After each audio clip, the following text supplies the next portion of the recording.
Hi guys, welcome to the Tea. I am your host, and without further ado, let's get this ball rolling, okay?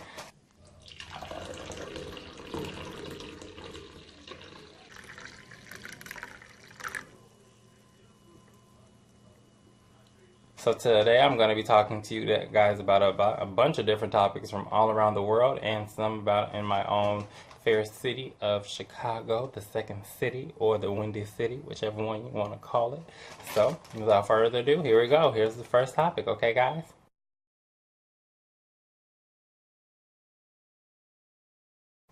All right, so that one-day strike um, has already taken effect. So I'm just going to be giving you guys a bunch of different facts about things that I found out, okay? So there was a total of 330 schools closed. The reason that they closed was for expired contracts and a budget settlement. CPS said it is not legal, but there will be no disciplinary actions taken towards the teachers who do strike, but they will not be paid.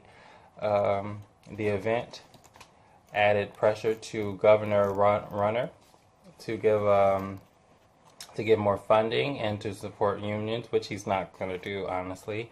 And then teachers in the union seem more concerned, and this is my personal opinion, about their union and about getting their money. And because honestly, because the students are suffering, and it's when you really honestly think about it, years ago we didn't even have the technology that we have today. So it's not about what you have, it's about what you do with what you have. You can still have and teach smart kids and, have the students do various things so that they do learn those life skills and those math and reading and writing skills that they need to have to succeed in life. It's all about how you do it. And if you think that, I don't know if teachers feel like they should have the same supplies as the more with one of the schools that are more funded, but I don't think funding really should be an issue because there are certain countries where they don't even have that and they have geniuses, like they barely use technology at all, and it's about more so the will and the passion of the student to learn instead of just trying to take easy roads out, which I kind of think they're trying to do. My personal opinion, you might not like it. Okay, so I also wanted to talk to you guys about iPhone was hacked. So, guys, in this part, I wanted to talk to you guys about iPhone being hacked and iPhone being hacked, and Apple was not happy about it. The FBI wanted help from Apple to go into a phone from a murderer from California. He murdered a bunch of people in some big massive massacre, and they wanted to get into his iPhone because it was a terrorist, and so they wanted to know if there was any information in the phone that would lead them to any more terrorist suspects or anything like that. But unfortunately, Apple would not help, so they had to use their own resources, and they actually had to put out a lawsuit towards Apple so that Apple could help them. They were basically going to subpoena them into helping them open the phone so that they could get the information, which is honestly ridiculous. Apple, I don't even like Apple. So when I heard this story, I was just like, really, how pathetic are you, Apple, to have something, to be holding something basically in your hands that could help millions of people, and you refuse to because you're more concerned about your bottom line, your dollar. So that to me just made Apple look like scum, and making me also proud that I don't use any Apple products, so yay me. Okay, I have a little article I wanted to read for you guys. Give me one second. And it's actually about privacy and Apple phones and phones in general. It reads, I long ago gave up the expectation of privacy. While I fear the government more than I do private empires, the government, after all, has guns, jail, and the U.S. attorney to ruin my life at a whim. I nevertheless feel that non-governmental actors are all watching me all the time. Hello, we have that shirt you were looking at. Loss of privacy? It seems gone. After all, it's not the FBI, and it's certainly not Apple that's discovered how to bust the phones. It was the private companies.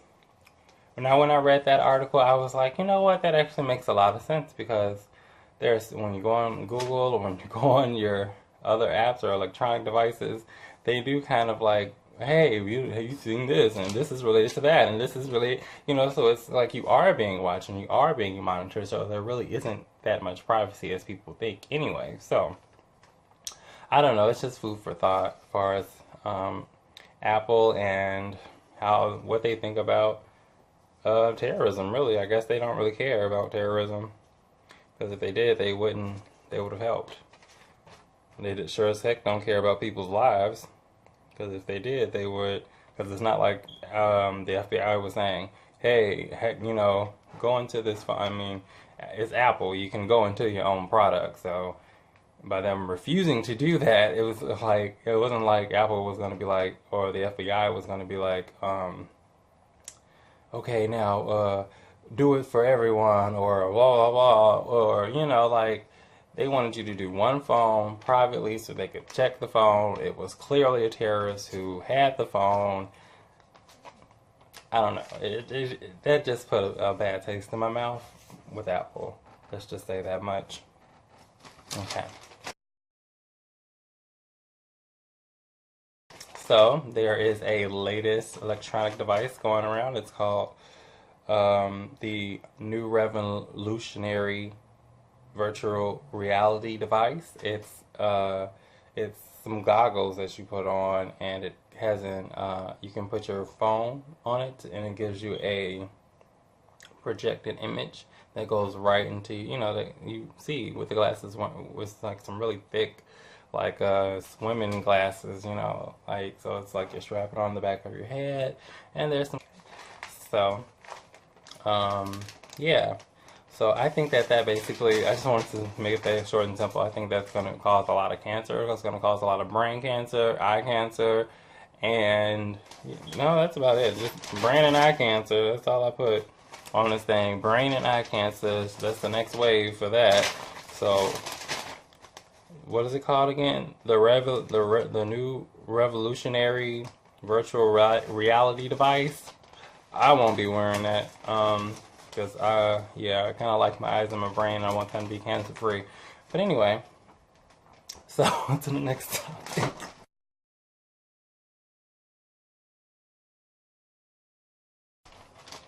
Okay, so Chicago homicides have reached a record high. We have a record of 135 homicides so far. We haven't had this many homicides since 1999, where the total for the first 3 months were 136. Okay?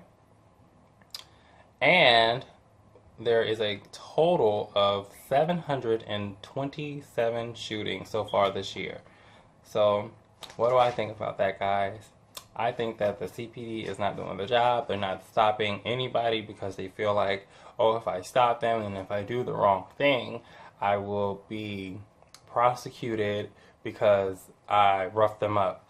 Now, I find it really strange that CPD is now not doing their job at all, since they can't do it the wrong way. It's like, we can't do it the wrong way, so we're not going to do it at all. That's basically how I feel their reaction is to what's going on with the black community. Oh, since we can't beat you for no reason, since we can't plant drugs on you anymore, since we can't just stop you for no reason at all, just because you're walking down the street and throwing you in a car and say that this is the person that did it, since we can't do that anymore, we're not gonna do anything. We're just gonna drive by everybody and let y'all, keep y'all self safe. I mean, granted, I didn't have much trust in the police anyway from previous, incidents I've had where they haven't had my back. So I'm kind of prejudiced. Well, not prejudiced, but I have my own previous ideas or ideology about police. But that's just mine. And let me know what you guys think if you live in Chicago. Have you noticed that the police are not doing their job, or do you think they're doing a great job? Um, Okay. I also wanted to tell you guys about a some great news that I recently read as well about Ebola. Look at me talking about Ebola like good news, but it's no longer a World Health Emergency. It's no longer on the list, so it's um, it's down to a level where it's more controllable in Africa. And the only thing that they're saying about the few people that have it is that men can still pass it on to females, but I'm pretty sure it's the same way, vice versa for women. But they can still pass it on even after a year of being treated. So people that have Ebola who are getting treated, they still have to wait more than a year before having unprotected sex, or the Ebola virus could start back up again. Okay.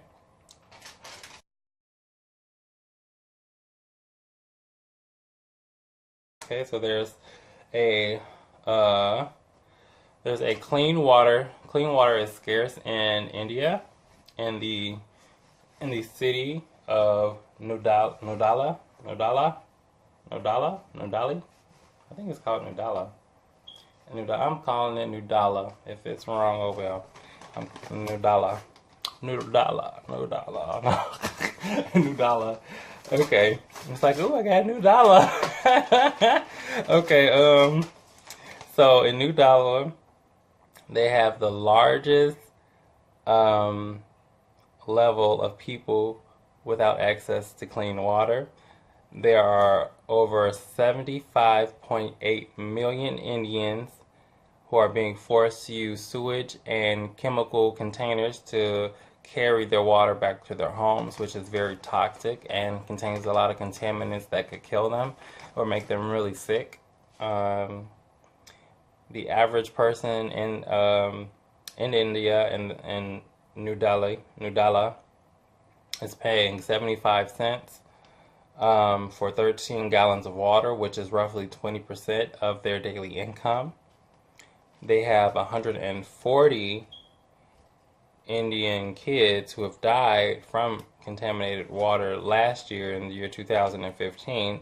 So if the conditions don't improve, that number could greatly increase in 15 years if nothing is done. In fact, they said that half of the country will be in dire need of water if nothing's done now. So it's in New Delhi now, but if nothing's done, then over half the country will be in severe need of water, clean water supplies. So I said that just because I feel that I just got a text message. That's the first time that's ever happened. That kind of, or not a text message. That's a whatever. I don't know what the hell that is. It just like popped up on my screen. I'm like, okay, go away, thingy. That just threw me all the way off. With the news of the tea. Shit. I'm gonna edit this a little different too. I know it's probably like boring and like to see me like, I have to pop out a nipple or something. No, I was playing. Like be like Janet Jackson. But okay, so on to the next topic. I want to talk to you guys about a condition called broken heart syndrome. Yes, broken heart syndrome. I don't know I'm gonna put up the technical part. So it'll be like right here in the middle. Like right here in the middle. So you'll see how the medical terminology is actually said. Because I ain't gonna try to say that. So, but it feels like the blood isn't flowing. A portion of the heart is weakened from emotional stress. It feels similar to a heart attack, so a lot of doctors say to really be careful when you are getting treatment, because The symptoms are similar because you get chest pain. There's a shortness of breath. You get palpitations, which is your heart rhythm increases to increase the blood flow because it feels like some part of the muscle needs more blood because of the weakness. And then you do feel a sense of weakness as a result because there's actually weakness going on in your body. So I thought that was interesting. So make sure that if you do feel any pains, I guess the biggest difference is the pain in the arm. Like I think it's the left arm. Like I think when some people say they are having a heart attack, they feel like their left arm starts to feel numb or really starts to hurt or something like that. So I guess that's the big difference between a heart attack and broken heart syndrome. Okay, so now you know. Okay, now I want to talk to you guys about a man who was another guy, like in the last episode, who was free. He was now free after 25 years of being incarcerated. And as a result of him being in jail for 25 years, he's won a verdict for $10 million. His name is Eric Kane. He was released after wrongfully being in prison for 25 years, and he was charged with murder in 1986. So, wow, that was like 2 years before I was born. This guy was in jail for murder, a murder he didn't commit, and I'm like almost 30 now. That's ridiculous. It took them that long to figure out that this guy did not commit the murder. Wow. Chicago, like I said before, Chicago paid him a settlement of $10 million. But unfortunately, after he was released, he got back incarcerated for beating up two guys in his house.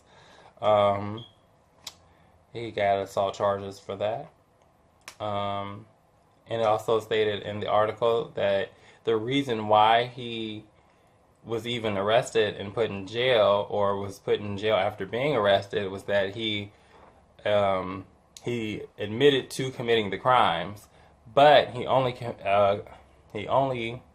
admitted to it because he says he was tortured into a confession by Commander John Burge,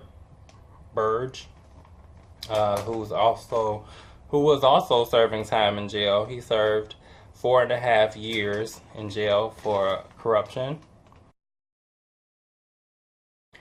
and a bunch of other miscellaneous, not miscellaneous, but things along corruption. Basically, like he was basically known for the kind of thing that got this man falsely arrested or incarcerated, I should say. Let's see. So to date, Chicago or Illinois has paid a total of $662 million in wrongful arrest suits, and I'm pretty sure there will be more to come.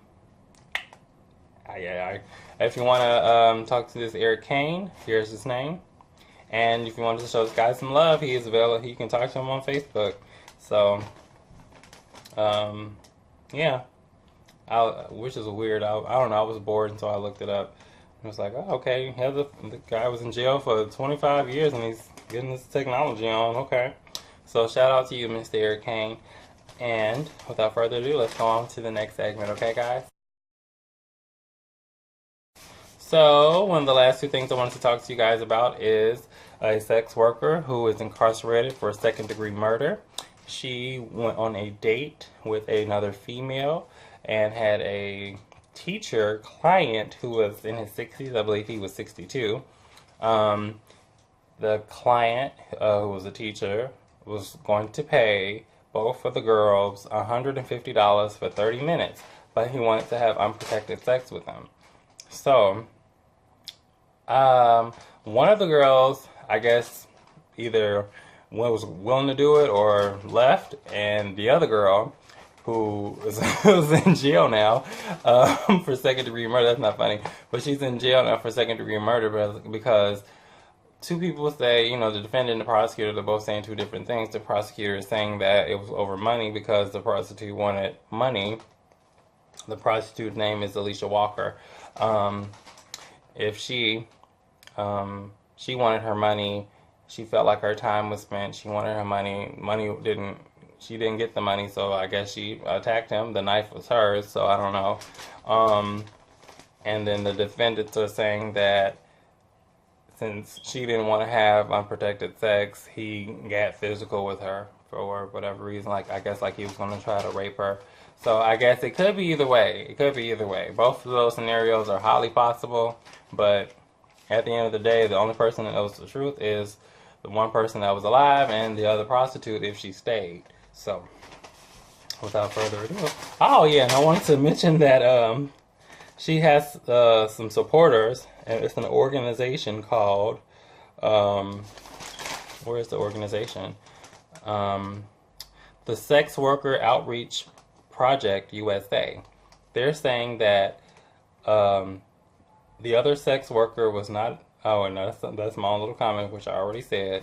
They said that she is that Alicia Walker is innocent, and she was just trying to defend herself, and that sex workers are treated like second-class citizens because of the work that they do, which is true. They are treated like second-class citizens because they, they're basically prostitutes. I got a couple more things, and then I'm going to finish it up, guys. So, revenge porn is a felony in Illinois. Did you know that? And if you don't, now you do. So if you have any porno of anyone and you live in Illinois, you better think twice about it before you post it up on Facebook or Tumblr or anything else like that, because if the person finds out and they know you took the video, they could sue your butt and send you to jail for 3 years and get you a fine of $25,000. So, now you know. Don't share if you have any sex tapes like that. Make sure that no faces are seen, at least if you're going to share it with the world. Okay? Let's see. There is a $20 million scandal going on in South Africa. Jacob Zuma, he is the South African leader, and he stole $20 million and used that for state funds for his own personal home. So he is getting a lot of scrutiny for that, and he is going to lose his seat as the leader of South Africa because of it, even though he's apologized, because it's a violation, of course, of the Constitution in South Africa. Okay, so that's the last thing. The last thing that I have just recently decided to do on the tea is to give you a little tea about words. So when I'm doing my research, sometimes I see some words and I'm like, what the hell is that? So I kept seeing this word pop up, so I was like, you know what, that would be cool to like share some knowledge with my viewers, like, hey, this word is weird and I looked it up and this is what it means. So without further ado, here's the tea on this word. Let me stop. I'm going to be giving you guys a little tea about a word called prolification. And without further ado, here it is. Thank you for watching. Please subscribe and leave comments below. Bye.